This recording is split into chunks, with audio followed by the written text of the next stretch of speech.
Heart disease remains the #1 killer for men and women in this country. Although there's a perception it's more of a man's disease, 50,000 women will die from heart attacks this year. Well, now there's a new study from the American Heart Association finding women are undertreated for heart attacks, meaning they don't often recognize the symptoms, and sometimes doctors misdiagnose what's there. Feeling rather poorly one day last fall, Debbie Johns called 911. She was rushed to the ER for all sorts of tests. They just diagnosed it as just an upper respiratory infection and sent me home. But I had this feeling that it was something more than that. A few weeks later, she was still dogged by fatigue, heavy arms, a pain in her back, nausea.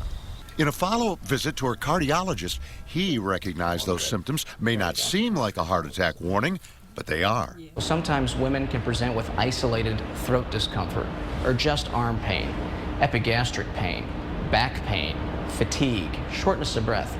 Very subtle, nondescript symptoms. According to the American Heart Association, men take a median average of 16 hours to report their heart attack symptoms.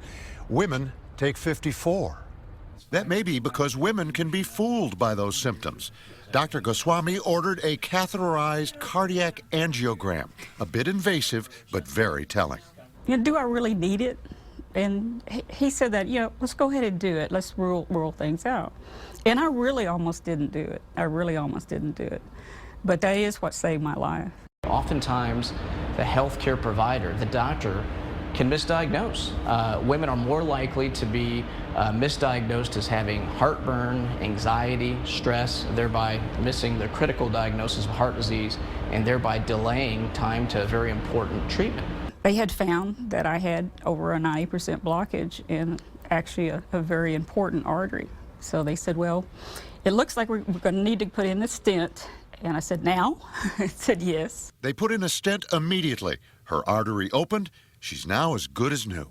Even though she did everything right and we did everything right, it was still almost missed. If we wouldn't have that added conversation and that added vigilance, this easily could have been missed. My advice would be, pay attention to those things. And of course, you have a great doctor like Dr. Goswami helps. All good. There you go. So, taking a deeper look at heart attacks and women, apart from the normal chest pains or discomfort, women may also feel pain in their back or their arm, their neck, their jaw.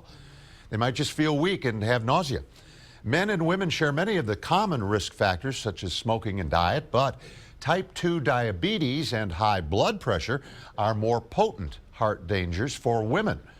And depressed women have a 50% higher risk of heart attack, possibly because depression can lead to an unhealthy lifestyle.